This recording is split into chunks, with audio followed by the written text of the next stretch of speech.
This chapter is about how a hacker thinks. When we think about hackers, there's commonly three types of hackers: financial hackers, political hackers, and the ones who do it for fame and glory.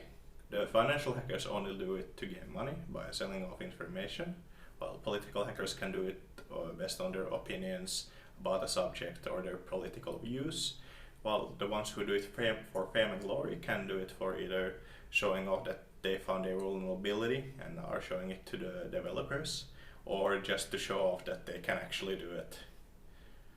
A hacker will generally conduct some reconnaissance on their target, such as going through public websites or registries for information about the company or the target. They can also go on their home websites to see if there's any information about them.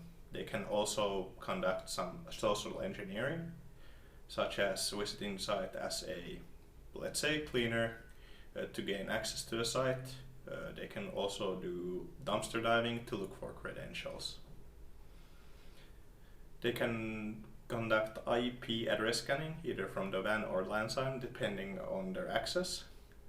For IPv4 it's quite easy, but for IPv6, having a larger range of addresses, a attacker would generally use some common techniques, such as scanning for addresses usually used by admins, just such as 1255 IP addresses that spell out words, and using this to narrow down the search parameters.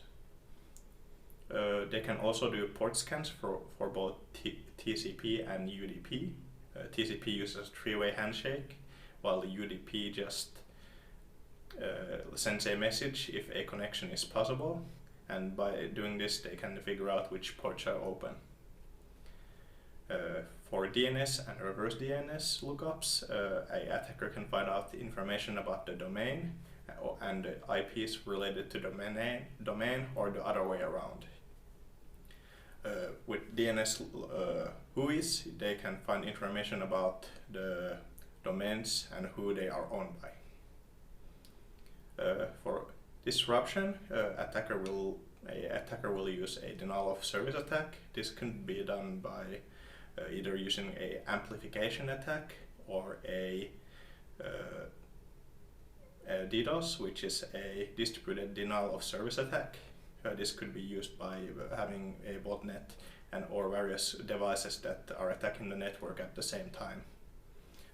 Both these attacks could be done from the LAN or WAN side, usually easier from the LAN side.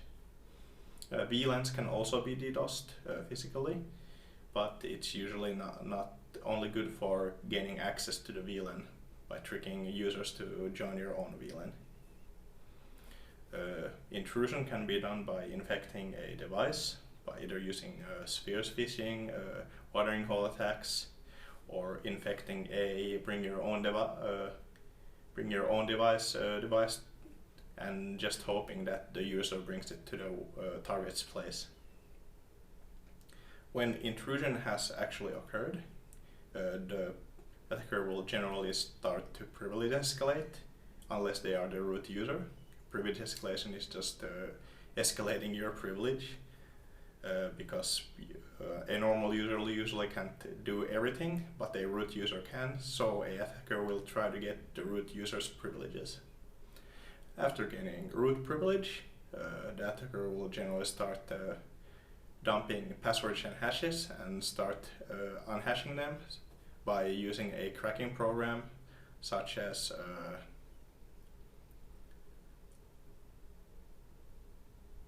John the Ripper, which can be used on various Linux devices.